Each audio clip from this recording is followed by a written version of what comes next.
இன்னைக்கு காலையில் நடந்ததை சொல்கிறேன். நான் பாண்டி மெரினாவில் ஒரு மேஜிக் கடை வச்சுருக்கேன். ஒரு 5 பையங்க வந்தாங்க. 5 ரூபா காசு சில்லறை இருக்கான்னு கேட்டாங்க. எதுக்குங்க அப்படின்னு. இந்த இட மிஷினில் போட்டு ஜோசியம் பார்க்க போகிறோம் அப்படின்னாங்க. நான் சொன்னேன், அது என்றைக்கோ அச்சடித்த பேப்பருங்க அது. அதில் இருக்கிற எடையை மட்டும் பாருங்கள். ஜோசியம் வந்து ஏதாவது அடிச்சிருப்பா அப்படின்னா. அந்த பையன் ஒருத்தர் சொன்னார், அதெல்லாம் நீங்கள் நல்ல நேரமாக இருந்தால் உங்களுக்கு நல்ல சீட்டு வரும், கெட்ட நேரமாக கெட்ட சீட்டு வரும் அப்படின்னாரு. சரி நானும் வரேன்னு சொல்லி போனேன். அந்த பையங்க 5 பேர். அந்த 5 பேர் செருப்பையும் கழட்டி வச்சு, என் செருப்பையும் கழட்டி வச்சு 1 ரூபா 5 ரூபா காசு போட்டேன். உங்கள் காதல் திருப்பணம் வெட்டின்னு சீட்டு வந்துச்சு. வா உன் செருப்புக்கும் என் செருப்புக்கும் கல்யாணம் பண்ணி வைப்போம் அப்படின்னு. காரணம் என்னன்னு கேட்டீங்கன்னா தோழர்களே, தந்தை பெரியார் கருத்தை சொல்றதுக்கு மைக்கோ மேடையோ தேவையில்லை என்னை பொறுத்த வரைக்கும். இப்போ அந்த பையனை நன்றின்னு சொல்லிட்டு போனாங்க. இனிமே அந்த பைத்தியகாரத்தில் செய்ய மாட்டாங்க. அந்த இட மிஷின்காரர் பக்கத்துல உட்காந்துருந்தாரு. அதான் சொன்னேன், அந்த ரப்பர் சாப்பிடுங்க, இடையை மட்டும் பாருங்க, இல்லைன்னா அவரு மேல கேஸ் போட்டுருவாரு. இடையை மட்டும் பாருங்க தம்பி, அச்சடிச்சதை பார்க்காதீங்க அப்படின்னு சொல்லி. இது மாதிரி நாளுக்கு நாள் வந்து நம்ம பகுத்தறிவு பிரச்சாரத்தை விட்டுட்டோம். இன்னைக்கு மேக்சிமம் நம்ம மக்கள் இன்னைக்கு எல்லாத்துலேயுமே கெட்டு போகிறதுக்கு காரணம் இந்த செல்ஃபோன் தான். காரணம் அறிவை முழுக்க அந்த செல்ஃபோனில் கொண்டு போய் விட்டுவிட்டு என்ன செய்கிறோம், என்ன பேசுகிறோம். இந்த இப்போ மேஜிக் சாமான்லாம் ஈஸியாக விற்க முடியுது. முந்தியெல்லாம் ஆராய்ச்சி பண்ணுவாங்க, இப்பெல்லாம் ஆராய்ச்சியே பண்ணுறதில்லை. அவன் இந்த செல்ஃபோனில் மூளையை செலவு பண்ணுறான்னா எது காமிச்சாலும் ஆச்சரியப்படுறான். சொல்கிற விலைக்கு வாங்கிட்டு போகிறான். அது ஒரு வகையில் நமக்கு வந்து வியாபாரமாக இருந்தாலும், ஆனால் அவனுடைய அறிவு வந்து அந்த செல்ஃபோனுக்கு அடிமையாயிடுச்சு. இது மாதிரி பல வேடிக்கைகள் நிறையா இருக்குது. இப்போ அந்த பாட்டு மூட நம்பிக்கை ஒழிப்பு பாட்டு தோழர்கள் நல்லா பாடினாங்க. இந்த மகாபலிபுரத்தில் மேஜிக் கடை வச்சிருந்தேன். அப்போது 2 கிளிஜோசியக்காரங்க பேசிகிட்டு இருக்காங்க அந்த கடற்கரையில். ஒருத்தர் கேட்டார், ஏன்டா உன் பொண்டாட்டி கோவிச்சு போச்சு, என்னாச்சு அப்படின்னு கேட்டார். அது நான் என்னாலமோ சொல்லி பார்த்தேன், வரலடா, விட்டு தொலைஞ்சிட்டேன், இப்போ வேற பார்த்துக்கிட்டு இருக்கேன் அப்படின்னாரு. அந்த நேரம் பார்த்து ஒருத்தன் ஜோசியம் பார்க்க வந்தான். 10 ரூபா காசை போட்டால் என்ன பிரச்சனை, எனக்கு என் பொண்டாட்டிக்கு சண்டை சரியாக போகுமா கேளு அப்படின்னா. இப்போ ஒரு புக் எடுத்து படித்து சொன்னால், எல்லா பிரச்சனையும் இன்னிலேருந்து 27 நாளில் சரியாக போயிட்டான். இவன் பொண்டாட்டி பிரச்சனை அது போச்சுட்டு ஊருக்கு போயிருக்கு. இதை நின்று பார்த்துட்டு எனக்கு சிரிப்பு தான் வந்தது. காரணம் என்னன்னு கேட்டிங்கன்னா, அந்த ஜோசியம் பார்க்கலன்னு சொன்னால் அந்த ஆளுக்கு சாப்பாடு கிடையாது, அது கிளிக்கும் சாப்பாடு கிடையாது. 2 பேரும் பட்டினியில் சாப்பிடும். அதனால நம்ம மக்களுக்கு எதை சொல்லி எதை புரியுது தெரியல. இப்போ என் வீட்டில் வந்து கும்பகோணத்தில் கறவை மாடு 40 மாடு இருக்குது. அந்த மாடை பார்த்துக்கிற தோழர் 4 பெண் பிள்ளைகள்.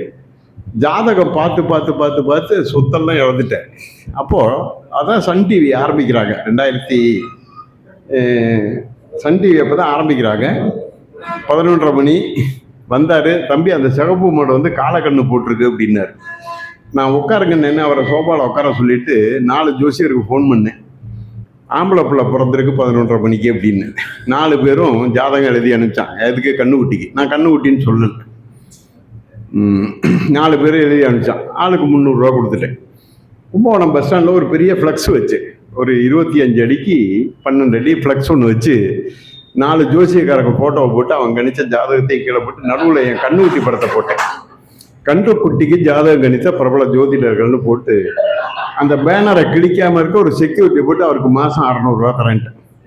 இந்த 4 பேர் வந்து கெஞ்சினாங்க, இனிமே இது பண்ண மாட்டோம், அவுத்துருக்குனாங்க. நீங்கள் உங்கள்கிட்ட 300 ரூபா ஒருத்தன் எழுதியிருக்கான், அஷ்டமத்தில் சனி இருக்குதான், ஃபாரின்ல போய் ஜெகபோதியாக சம்பாதிப்பாரான் கண்ணுக்குட்டி. இன்னொருத்தர் சொல்கிறான், அவருக்கு வாயு வந்து 2ல் இருக்கு கேது, எது சொன்னாலும் பழிக்கும் அப்படின்னா. ஏன்டா இவ்வளவு சொல்ற அந்த கிரகம் ஏன் மாடு தான் குட்டி போடும் மனுஷன் போட மாட்டான்னு ஏன்டா சொல்லன்னு கேட்டேன். இதுதான் பகுத்தறிவுங்கிறது. நம்ம தந்தை பெரியார் நம்ம மண்டையை திறந்து எவ்வளவோ ஊத்திட்டார். அவர் 4ஆம் கிளாஸ் படித்தவரெல்லாம் சொல்ல முடியாது இல்லையா? ஒருத்தர் படித்த மேதை அம்பேத்கர், இவர் படிக்காத மேதை.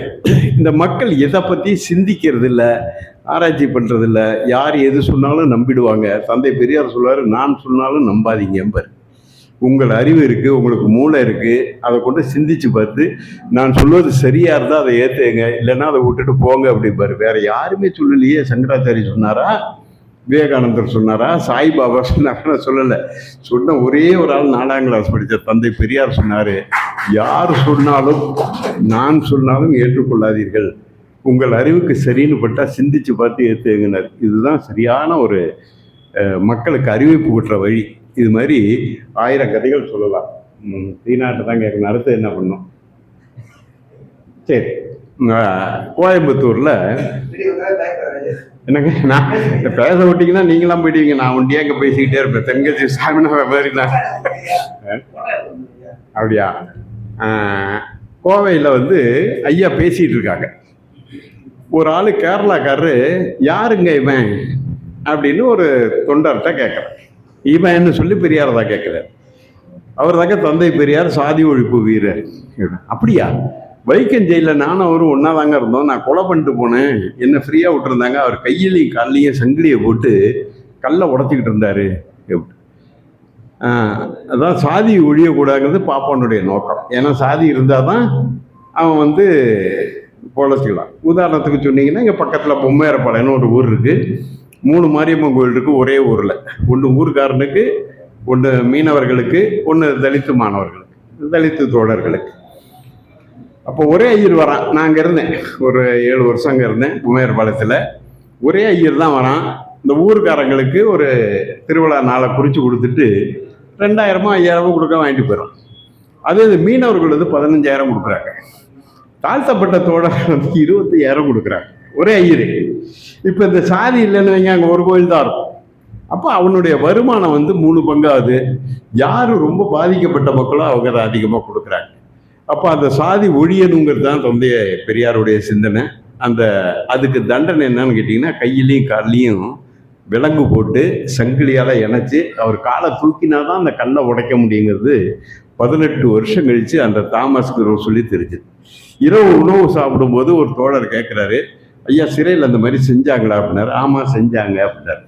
இதையே நீங்கள் வந்து சொல்லலை அப்படின்னாரு. சிறைன்னு சொன்னால் இதெல்லாம் இருக்கும், இதை வந்து சொல்கிறதுக்காக போகிறோம்னாரு. இப்போ பிட்பாக்கெட் அடிச்சுட்டு போகிறான், ஜெயிலுக்கு வரும்போது அஞ்சானஞ்சன் அவர்களே வருக வருகன்னு பேனர் போட்டு போஸ்டர் ஒட்டிகிட்டு இருக்காங்க. அதனால் தந்தை பெரியாரை பற்றி நமக்கு தெரிஞ்சது கடுகத்தினி தான்.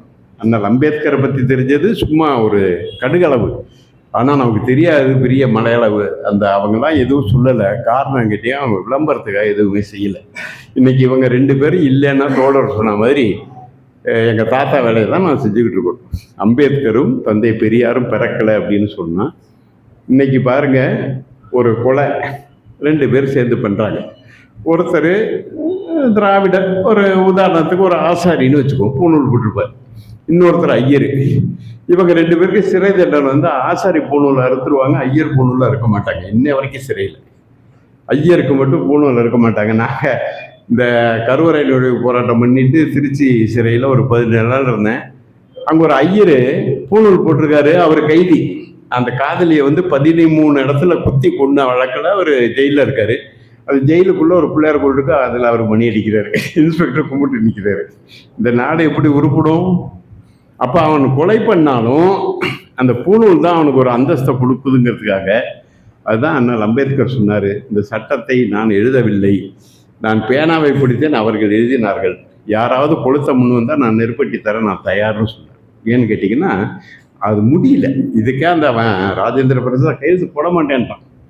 சம உரிமைக்கெல்லாம் அவர் எவ்வளோ எழுதினாரு. அதெல்லாம் அல்ல. அல்லாடி கிருஷ்ணமூர்த்தி இவனுங்கெல்லாம் சேர்ந்து பாப்பானுங்க 4 பேர் தானுங்க. அதில் பேருக்கு ஒரு இஸ்லாமியர், அவருக்கு ஒன்றும் அங்கே செயல்பட முடியாதுன்னு வச்சுக்கங்களேன். அந்த மாதிரி எழுதப்பட்ட சட்டம் என்ன இருந்தாலும் அதில் நமக்கு இன்னைக்கு ஓரளவு பாதுகாப்பு இருக்குன்னா அது அண்ணல் அம்பேத்கர் நமக்காக கொடுத்ததுன்னு சொல்லலாம் இல்லையா?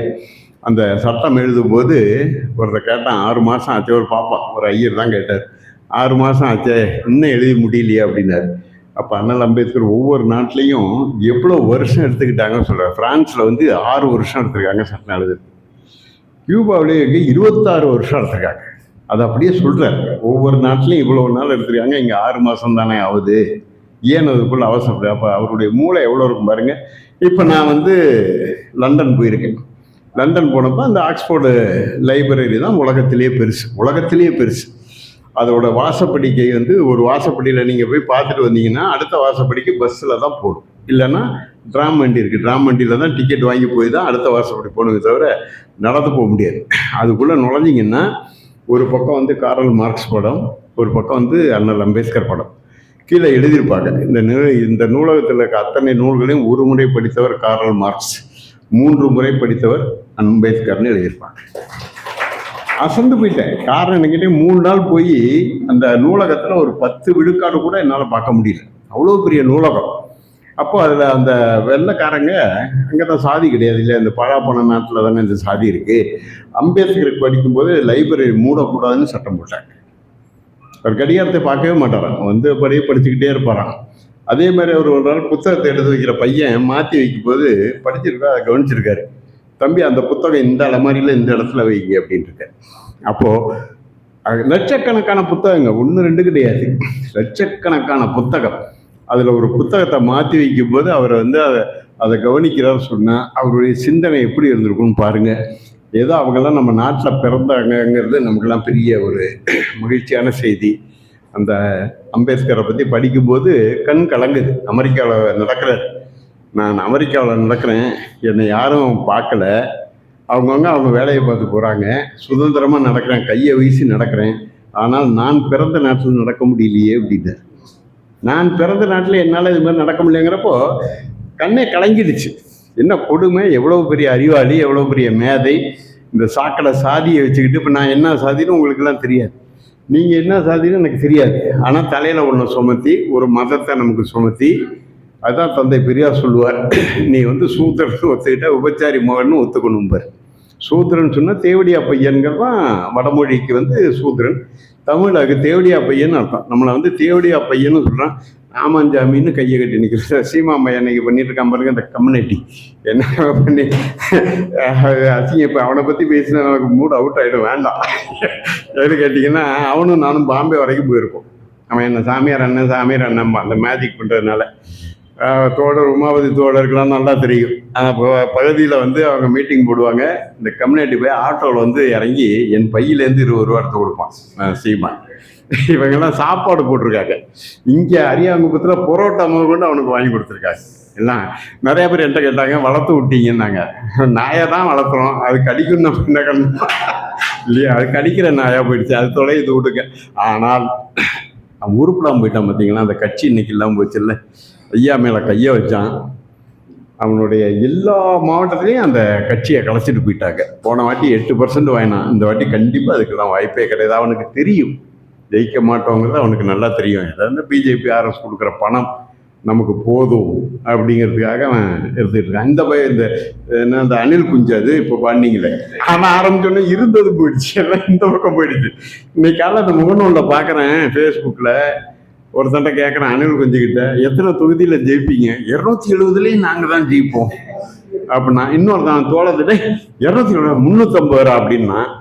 நான் போட்டேன், தலைவருக்கே எத்தனைன்னு தெரியாது, அப்புறம் இவனுக்கு என்னத்தான் தெரிய போகுது அப்படின்னு. ஏன்னா இப்போ ஒன்றும் இல்லைங்க, இந்த சசிகலா இந்த விஜயெல்லாம் கூப்பிட்டு இத்தனை மாவட்டம் இருக்குன்னு கேளுங்களேன் தமிழ்நாட்டில். வேற ஒன்றும் ஜனத்தொகையெல்லாம் கேட்க வேணாம், இத்தனை மாவட்டம் இருக்குன்னு கேளுங்க. அந்த அம்மாவுக்கு தெரியுமா? அந்த அம்மா நான் தமிழ்நாட்டை அப்படியே நிமித்து வேண்டுது, 4 வருஷமா ஊதுபத்தி உருட்டிகிட்டு இருந்துச்சு. நான் ஒரு சேலஞ்சு பண்ணி தோற்று போயிட்டேன். அந்த அம்மா அந்த அக்கரகார சிலையை வந்து பிளாட்டு போட்டு வித்துட்டு தான் வருவாங்க, நானும் விற்காம வந்துட்டாங்க. அது ஏன்னு தெரியல. அதுக்குள்ளே இந்த அம்மா செத்து போயிடுச்சா, முதல் குற்றவாளி செத்து போயிடுச்சா என்னன்னு தெரியல. அங்கே போனால் அதை வந்து பிளாட்டு போட்டு வித்துருவாங்க அந்த அம்மா. அந்த வேலையெல்லாம் நல்லா தெரியும்.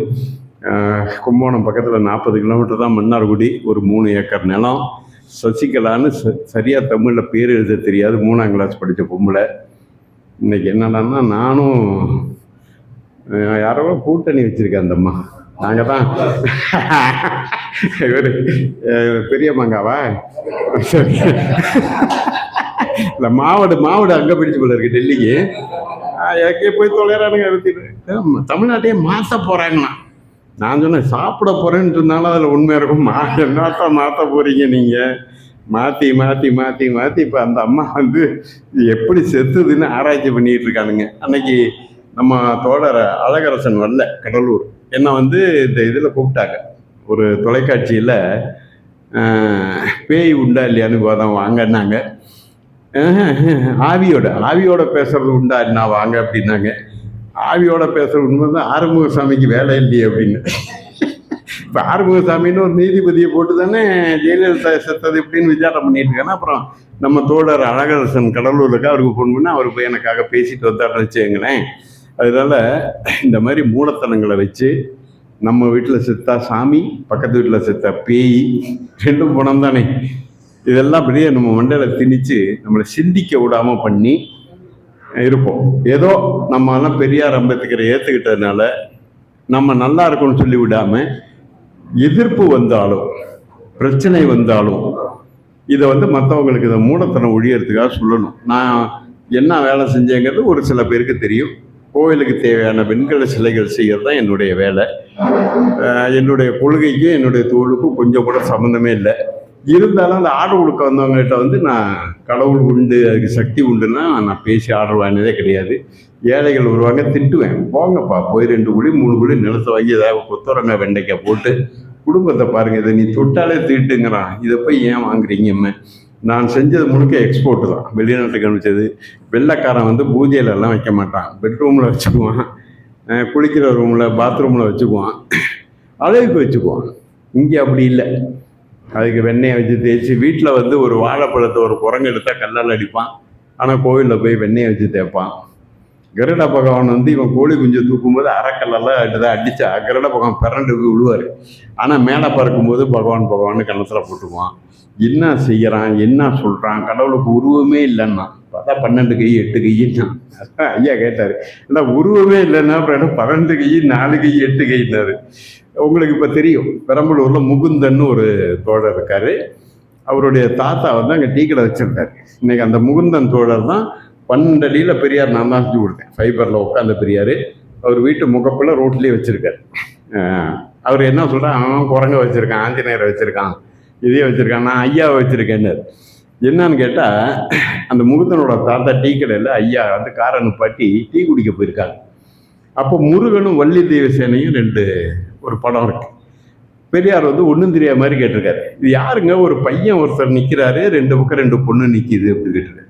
இது முருக பெருமாங்க, இது 2 அவர் பொண்டாட்டிங்க அப்படின்னு. அடேங்கப்பா, சின்ன பையனுக்கு 2 பொண்டாட்டியா? சரி, இவ்வளோ டைட்டாக ஜாக்கெட் இருந்துச்சு, டெய்லர் யாருன்ட்டார் பெரியார். அந்த காலத்திலே சாமிக்கு இவ்வளோ டைட்டாக ஜாக்கெட் தைச்ச டெய்லர் யாருங்கவும் அந்த முகுந்தன் என்ன பண்ணிருக்கு, தாத்தா என்ன பண்ணிருக்காரு, படத்தை எடுத்து போட்டு கீழே போட்டு மிதிச்சிருக்காரு செருப்பால். ஆஹா, இதை நம்ம சிந்திக்கலையே அப்படின்னு அவருடைய ஒரு சின்ன ஒரு கேள்வி வருக. இன்னைக்கு அவருடைய பேரன் தான் திமுக எம்எல்ஏக்கு இப்போ நிற்கிறார். முகுந்தன் நிற்கிறார்.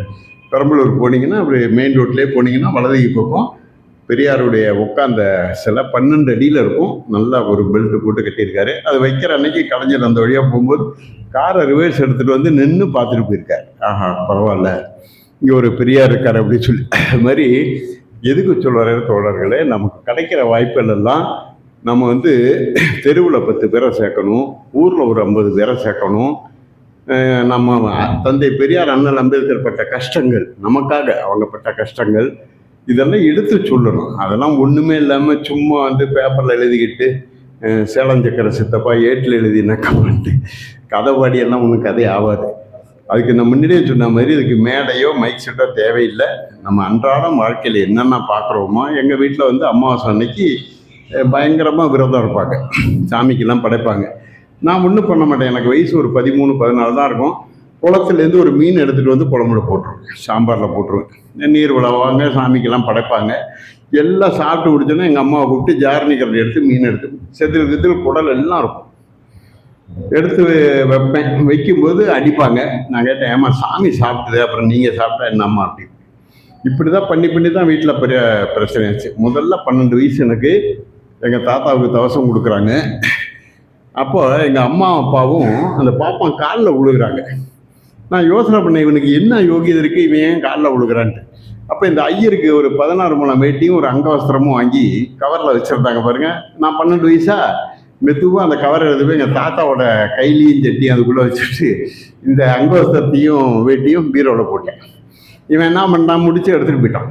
போயிட்டு ரொம்ப நேரம் கழிச்சு வந்தான். எங்கள் அம்மா பேர் லட்சுமி அப்படின்ட்டு வந்தான். அவர் என்னங்கன்னாங்க, என்ன இதுக்குள்ளே கையிலையும் சட்டியும் இருக்குது அப்படின்னா. நான் சொன்னேன், ஐயரே 2 மாத்திரை இருக்கும் பாரு, எங்கள் தாத்தா சாப்பிட்றதுக்குள்ளே செத்து போயிட்டாரு.